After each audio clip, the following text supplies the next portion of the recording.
every 1,000 years. You know what I'm saying? What if they, which I think is, if I want to go with this at all, I think is reasonable. In other words, they're not going to be back and forth here like, going from state to state. They probably came here, let's say they came here in the 1940s. They dropped off some rocket technology. Then they left.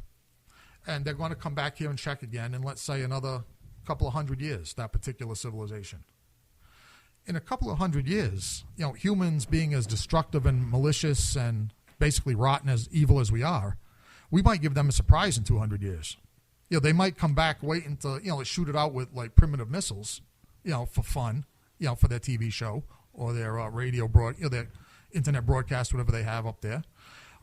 We might just beat the living hell out of them. It could happen. Yeah, I mean, it could happen. And you bring up a good point, because aliens isn't something that's just been brought up now. Hundreds of civilizations and religions have had some sort of contact with what they think is a species from another planet. It's in artwork, it's in religion, it's in people's writings. Since man has been able to look up to the sky and contemplate, he's not the only thing here.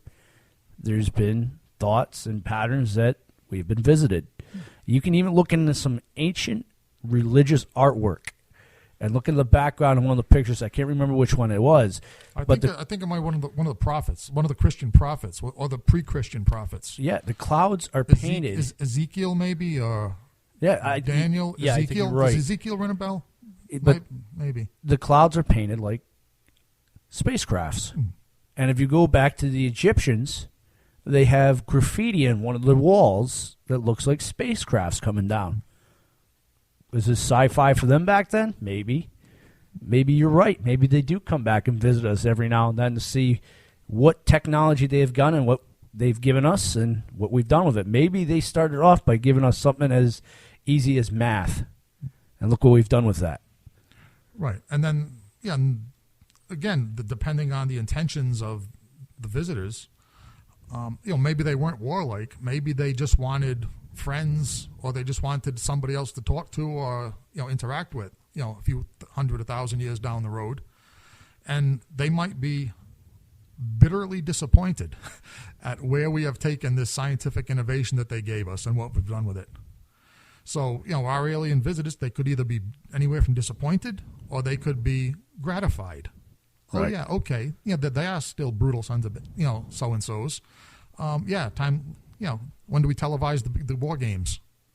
So that either of those, or who knows? Maybe it's a reason we haven't even thought of. When these war games start, though, I want to be a ref. I don't want to be part of these things right here. I'm a good fighter, but when it comes to intergalactical species, well, let me just put on our application right now for commentators. That's even better. Yes. I will commentate because I do want to watch it. Oh, I want to watch this happen. Oh, hell yeah! Blood, guts, yeah. I want to have the intergalactic biggest guy take on this little weak nerd, and then the nerd beats him. Huh. That'd be hysterical. Well, I think maybe we're on the right track with this genetic engineering. I mean, Jurassic Park, right? I mean, I want giant monsters. I mean, maybe it's just me, but if there's going to be an interstellar war game or anything like that, I want giant monsters involved. Godzilla and Gamera, give it to us, aliens. Do it. Yeah. We want to see this. Yeah. The hell with the books and the movies. Yeah, give it to us in real life. If Toho Studios will not give us Godzilla versus Gamera, then if it takes an extraterrestrial civilization to do that, then I am all in favor of technological extraterrestrial intervention. Wow. You realize how many syllables I just strang together? Too many. Yeah, I think too many is right. Okay, let's get back to the music then before I ramble on any further. How about a little bit of Nightwish for all you romantics out there? She Is My Sin here on the Haunted Cabaret on Rhode Island Free Radio.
that was Nightwish.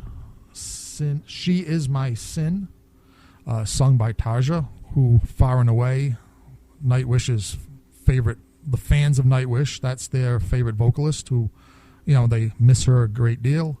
And I think it's kind of a situation like that David Lee Roth Van Halen thing from back in the day.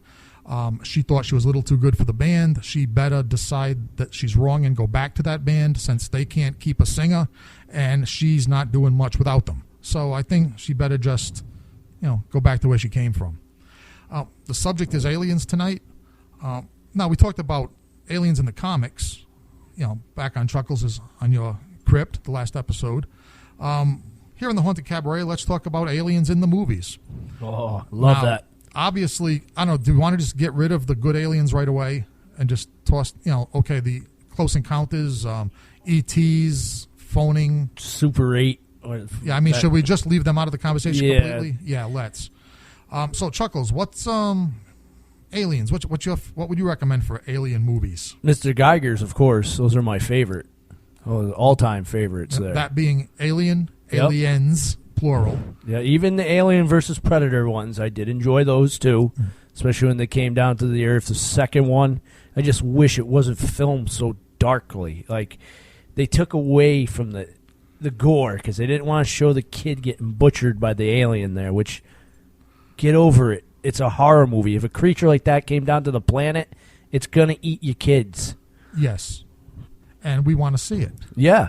So that's the only thing but those are my favorite all time. Yeah. What about, even the one you didn't mention, conspicuous by its absence, was the third Alien movie. What was it? Alien Cubed or something? Remember the one where Sigourney Weaver got her head shaved and she was down on the prison planet? That one was good. I liked that one. Yeah. A lot of people didn't, because, well, I think there was a good reason. Because after Aliens, the second one, we all knew and we were waiting that the next logical step in that series was for the aliens to arrive on Earth and,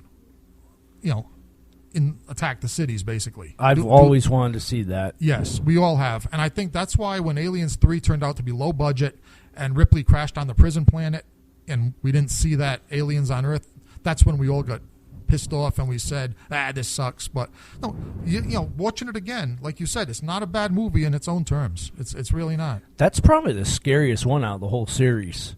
Yeah, if you take in the fact that none of those characters in there have weapons on them, right, and they're fighting this creature that spits acid, and the only thing they have is scissors and torches, that's some scary crap. Yeah, it was kind of like the very first one, only worse. Right. Can you imagine that? The tunnels, that whole scene there. If you haven't watched Aliens 3, do watch it. I appreciate it. It's a good movie. Where they're running down from that creature behind them, that is adrenaline rushing good stuff right there. You want that alien to get that guy. And you get your dream comes true when that door goes down, all of a sudden you just see blood go flap right up against it. Yep. Incredible. Yep. Good. Yep. For the first three, like I said, I think those stand apart. The fourth one is garbage. Yeah. We do not recommend that in any way, shape, or form. Resurrection. Yeah. The first three Aliens, the first three original Aliens, just like the first three George Romero zombie films. Something about the number 3. First 3 Ramones albums. There's something about the number 3 that, the best things come in 3, I think. Other than that, I think I want to mention one. Now, this goes way back. Back in the day, the birth of science fiction horror. Remember a black and white movie, if you ever saw Chuckles, called The Thing from Another World? I do remember The Thing from Another World. Yeah, and it was a great one. It was up at the Antarctic. Kind of like the John Carpenter Thing was the same general idea taken from the same story.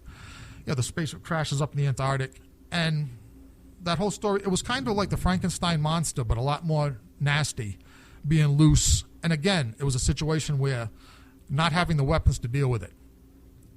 Superhuman alien running amok back in World War II technology. Yeah, really, really scary stuff. And as a matter of fact, all you movie enthusiasts out there, that movie was not so much in subject matter, but in terms of how it was done. It was an inspiration for Ridley Scott's first Alien movie. Really? I didn't know that. Yeah, check out The Thing from Another World, and then watch the first Alien. And a lot of directorial, I think directorial is the right word, directorial tricks I used that were from the first one to Aliens. For example, the whole idea of, before The Thing from Another World, when there were, say, several actors in a room. This all to all you director students and film students. Whenever there was a lot of actors in a room, or more than two, you noticed that in most old movies, everybody would take their turn talking. In other words, one person would speak, the next person would speak, and everything was kept orderly. It wasn't realistic. The thing from another world, when all the soldiers were in the mess hall together or in the meeting together or scared of the alien trying to figure out what to do, everybody talks at once. Kind of, and if you think of the scene in the first Alien, remember when they all came out of suspended animation, they're sitting at the dinner table, all talking at once, all talking over each other, just a bunch of old friends. That technique was taken from the first thing from another world, Howard Hawks directing. The most memorable scene in my mind is from that Aliens movie, that